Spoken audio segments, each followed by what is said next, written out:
Hello friends, welcome back to another reaction video. So मेरे पास काफ़ी कल कमेंट्स आए थे। ऑडियंस चाहती है कि मैं अपना दीदी के बारे में कोई रिएक्शन दूं। सो येस, आज अपना दीदी के बारे में ही रिएक्शन दूंगी बिकॉज आज उनका एक व्लॉग आया है और व्लॉग में काफ़ी ज़्यादा चीज़ें उन्होंने क्लियर करी हैं, तो उसके बारे में रिएक्शन देना तो बनता ही है। तो आप लोग भी पॉडकास्ट को एंड तक ज़रूर सुनना और लास्ट में अपनी अपनी राय, अपने अपने सजेशन इस पूरी कंट्रोवर्सी के बारे में देना बिल्कुल मत भूलना। तो यस फ्रेंड्स, आज अपना दीदी का व्लॉग आया और व्लॉग में उन्होंने बहुत सारी चीज़ों की क्लियरिटी दी।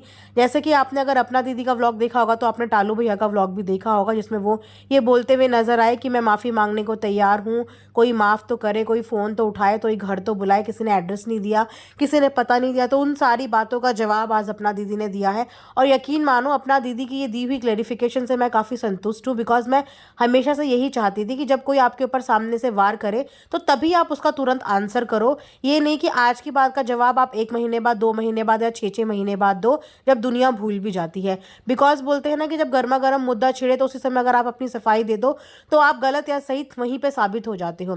तो अपना दीदी ने यहाँ पे बार बार यही बात बोली कि भैया मैंने सबको माफ़ कर दिया है, बस मेरे घर मत आना। बिकॉज कहते हैं ना कि दूध का जला हुआ तो छाछ भी फूक फूक के पीता है। अब उस इंसान से माफ़ी किया, माफ़ करने की क्या उम्मीद करे जिसको अभी तक यही रियलाइज़ नहीं हुआ है कि उसने गलती करी क्या है। वेल, उनके बारे में मैं एक सेपरेट वीडियो बनाऊंगी। ये वीडियो मैं अपना दीदी के बारे में ही बताऊंगी कि अपना दीदी ने वो सब चीज़ें बताई कि ऐसा नहीं है इन्हें कि इन्होंने तो घर बनाया है, इन्हें तो घर का एड्रेस पता भी होना चाहिए।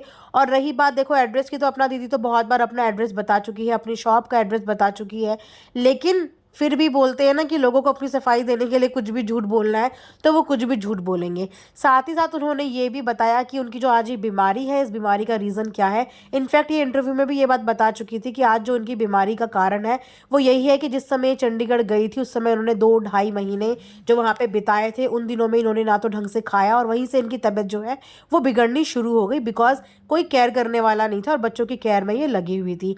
वेल हाँ, हमने देखा भी था कि वहाँ पे इन्होंने बहुत ज़्यादा अपना कंट्रीब्यूशन दिया था, कोई और उस समय पे नहीं आया था। उस समय पे अपना दीदी ने ही अपना समझ के सबका सपोर्ट किया था। वो कहते हैं ना कि हर इंसान प्यार का भूखा होता है और अपना दीदी की स्टोरी सुन भी चुके हैं हम कि बहुत 8 साल तक इन लोगों का अपने किसी भी मायके वालों से, भाई बहनों से कोई भी इंटरेक्शन नहीं था। अब व्लॉग के ही बहाने सोचो उन्हें ये लगा कि चलो मुझे मेरे भाई भाभी तो मिल गए। मतलब मायके अपने आप में एक सपोर्ट होता है हर लड़की का। वो भले ही कितना ज़ोर से बोल ले, कितना एरोगेंटली बोल ले, एटीट्यूड से बोल ले कि मैं रह लूँगी, लेकिन मायके से हमेशा एक लड़की का मोह जो है वो बना हुआ रहता है, बंधा हुआ रहता है। दिल से वो हमेशा यही चाहती है कि मेरा मायके हमेशा हंसता बसता रहे, हंसता खेलता रहे, और ताकि टाइम बे टाइम मेरे को भी जब ज़रूरत पड़े, मेरी भी कोई ऐसी इच्छा हो, खुश हो, गम हो, तो कम से कम मेरे भी ये बोलने के लिए हो कि मेरा भी मायका है।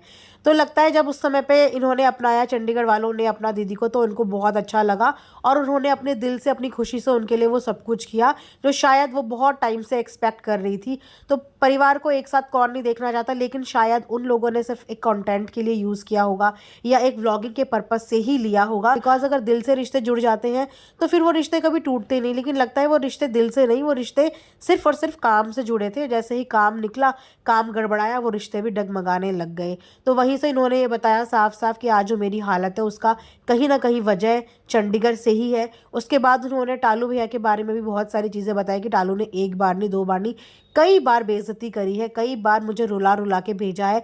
खैर ये सब चीज़ें पहले पर्सनली होती थी, हमें सिर्फ उतना पता है जब सोशल प्लेटफॉर्म पे बहन की बेइज्जती की गई और वाकई में वो एक बहुत ही हॉरिबल सिचुएशन थी, एक बहुत ही गलत सिचुएशन थी। बिकॉज उस सिचुएशन में एक भाई ने एक बहन को ही नहीं, एक मामा ने एक भांजी को भी टारगेट किया था, जो कि बिल्कुल भी बर्दाश्त भी नहीं कर सकता कोई इंसान और कोई इंसान देख भी नहीं सकता। उसके बाद उन्होंने सुन्नी दीदी के बारे में भी बात की कि सुन्नी ने भी कई दफ़ा ऐसा किया है। उसके बाद बात करते हैं सुन्नी दीदी की। तो सुन्नी दीदी की तो पहले भी रिकॉर्डिंग बहुत ज़्यादा वायरल हुई है और जिस वजह से सुन्नी दीदी ने अपना आईसीयू वाला एक सीन भी दिखाया था कि वो एडमिट हो गई थी। और रिकॉर्डिंग, कॉन्वर्जेशन, बातचीत इनकी हमेशा बराबर पाकिस्तान से रही है। और उसके बाद उन्होंने ये भी बोला कि तनु की भी बात पाकिस्तान से रही है, लेकिन इस बात पे भी अपना दीदी ने बोला कि मेरी बेटी मेरे से पूछे बिना एक सुई भी यहाँ से वहाँ नहीं कर सकती। किसी को इन्फॉर्मेशन देना, किसी को बात करना, वो तो बहुत दूर की बात है। और अगर वाकई में ऐसी कोई बात होती तो अब तक उनकी भी रिकॉर्डिंग सामने आ चुकी होती, चैट्स लीक हो चुकी होती, बिकॉज जो वहाँ से चीज़ें लीक हुई है ना, वहाँ से किसी को भी छोड़ा नहीं गया है। तो वहाँ पे अपना दीदी और तन्नू क्या थी, इनकी भी डेफिनेटली वो लीक कर देती, लेकिन जिसका कोई सबूत होगा ही नहीं, जिसने कोई बात की ही नहीं होगी, उसकी कहाँ से कोई बातचीत मिलेगी, कहाँ से कोई सबूत मिलेगा, या कहाँ से कोई चैट या रिकॉर्डिंग मिलेगी। तो सुन्नी दीदी का हमेशा से यही काम है कि वो पहले अच्छी बनती हैं, उसके बाद इसकी बुराई उससे, उसकी बुराई उससे, क्योंकि अपना दीदी ने भी अपने मुंह से ये बात क्लियर बता दी। देखो, हम तो व्लॉग के बेस पे जज करते हैं, लेकिन जिस पे आप बीती होती है वो इंसान सच ही बताएगा ना। तो अपना दीदी ने तो आज खुल के बता दिया ना कि हर चीज़ की जड़ वही है। वो हर किसी को भड़काती है। उन्होंने टालू को भड़काया, उन्होंने चंडीगढ़ वालों को भड़काया, आपस में झगड़े करवाए, लड़ाई झगड़ा करवाया, और खुद अच्छी बन जाती है। इनफैक्ट उन्होंने रक्षाबंधन के टाइम पे भी बताया कि मैंने किसी को कभी भी अपने पास नहीं बुलाया है, वो उस समय भी अपनी मर्जी से आई थी, और वो जब जब आती है अपनी मर्जी से ही आती है। इनफैक्ट अपना दीदी के जो नियर डियर वहाँ के जानने वाले या फ्रेंड्स हैं, उन्होंने पहले ही अपना दीदी को इस बारे में सचेत कर दिया था कि मत कर मत कर, ये धोखा देगी। लेकिन वो कहते हैं ना कि खून के रिश्ते, भाई बहनों का रिश्ता ही ऐसा होता है। और एक इंसान की थोड़ा सा इमोशनल साइड भी होती है कि जब कोई सामने से माफ़ी मांगे और भाई बहन है तो दिल हमेशा पिघल जाता है। लेकिन अब बोलते हैं ना कि इमोशंस का ज़माना रहा ही नहीं है। अब आप किसी पे विश्वास कर ही नहीं सकते, बिकॉज सामने वाले के दिल में आपको लेके क्या चल रहा है आप ये सोच भी नहीं सकते। चाहे वो अपने हो, चाहे वो सगे हों। मुंह पे आजकल हर कोई मीठा बनता है, लेकिन दिल में एक दूसरे के लिए इतनी जेलस, इतनी नफरत देखता है। किसी को 2 रोटी सुकून की खाते हुए आज की डेट में कोई भी नहीं देख सकता। और वही शायद इनकी दीदी ने भी किया, इनकी बहन ने भी इनके साथ किया कि इनकी अच्छी बनी। उस समय पे सब लोगों ने सुन्नी दीदी को बहुत सपोर्ट किया था कि चलो भाइयों ने रिश्ते तोड़ दिए तो बहन बहन के बीच में तो प्यार बरकरार है, बहन बहन तो एक दूसरे के सुख दुख में आज साथ खड़ी है। लेकिन इन्होंने तो बहन के रिश्ते को भी बदनाम कर दिया कि बहन भी आज की डेट में, सगी बहन भी एक दूसरे की नहीं हो सकती। इस चीज़ का सबूत सोशल मीडिया पे इस फैमिली ने सबको दे ही दिया है। तो अपना दीदी ने तो अपनी तरफ से इनसे सारे रिश्ते नाते तोड़ चुके हैं। उन्होंने साफ कह दिया, ना मुझे किसी से गिला है, ना शिकवा है, ना मैं किसी से माफ़ करूँगी, बस मेरी ज़िंदगी से, मेरी लाइफ से दूर रहो। मुझे तुम्हारी ज़िंदगी, मुझे अपनी लाइफ में तुम लोगों की इंटरफेरेंस नहीं चाहिए, मुझे सुकून चाहिए। वो कहते हैं ना कि जो इंसान मेहनत करके कोई चीज़ पाता है ना, तो उसको अपनी ज़िंदगी में सुकून चाहिए ही होता है। और वैसे भी उनकी स्ट्रगल जर्नी अगर देखें तो उनकी लाइफ में सुकून रहा ही कहाँ है। एक टॉक्सिक रिलेशनशिप से वो बाहर निकली, अकेली बेटी को अकेली औरत संभाल रही है। एक अकेली औरत का अपने आप में दुनिया से सबसे बड़ा स्ट्रगल हो जाता है। वहाँ पे अगर उसके अपने भी उसके खिलाफ हो जाए, अपने भी बगावत पे या बदनामी पे उतर आए, तो आप खुद सोचिए कि एक औरत का जीना कितना ज़्यादा मुश्किल हो जाता है। और वो भी जब तब वो औरत खुद मेडिकल इश्यूज़ के साथ डील कर रही हो। तो ये देख के वाकई में बुरा लगा। लेकिन फिर भी अपना दीदी की मेहनत के लिए मैं उनकी तारीफ़ ज़रूर करूँगी कि उन्होंने व्लॉगिंग को ही अपना सब कुछ नहीं बनाया। उसके साथ साथ उनके अंदर जो हुनर है, उनके अंदर जो सिलाई की कला है, उसने उस चीज़ को भी कंटिन्यू रखा और अपना घर बहुत अच्छे से चला रही है। बेटी को बहुत अच्छे से पाल रही है और बेटी बहुत समझदार है। अपनी माँ के हर काम में सपोर्ट भी कर रही है, हाथ भी बटा रही है। और अगर कुछ लोग कहते हैं कि तन्नू जवाब देती है, तो कौन जवाब देगा?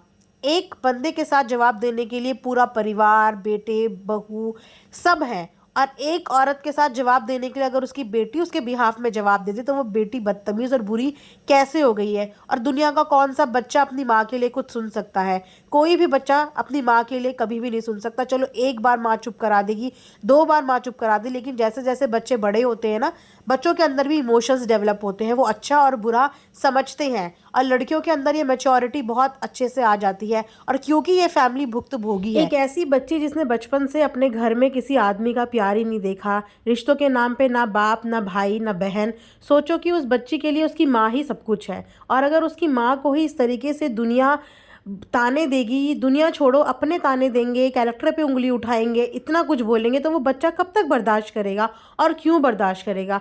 देखो, बच्चे माँ का सहारा होते हैं। जैसे बुढ़ापे की लाठी बोलते हैं ना, पहले के ज़माने में बोला करते थे। तो वाकई में जो बच्चे होते हैं माता पिता की बुढ़ापे की लाठी होते हैं। और जिस माँ के पास अपनी बेटी के अलावा और जिस बेटी के पास अपनी माँ के अलावा कोई भी नहीं है, वो दोनों ही एक दूसरे का सहारा है। और मैं इस चीज़ को बिल्कुल गलत नहीं मानती कि अगर तन्नू अपनी मम्मी के लिए आवाज़ उठाती है, अपनी मम्मी के लिए बात करती है, तो वो नहीं करेगी तो कौन करेगा? लेकिन इसकी वजह से उसने किसी की डिसरिस्पेक्ट नहीं करी, किसी के साथ बदतमीज़ी नहीं करी, किसी के लिए कुछ गलत नहीं बोला, सिर्फ अपनी माँ का साथ दिया है, जो उसे हमेशा देना चाहिए। बिकॉज माँ बेटी को एक दूसरे का ही सहारा है। और इस चीज़ को मैं गलत नहीं कहूँगी। तो आप भी कमेंट सेक्शन में ज़रूर बताना कि आपको क्या लगता है कि कौन सही है, कौन गलत है, और इस पूरी कॉन्ट्रोवर्सी में आप किसको सपोर्ट कर रहे हैं। Thanks for watching earth mom Dehradun.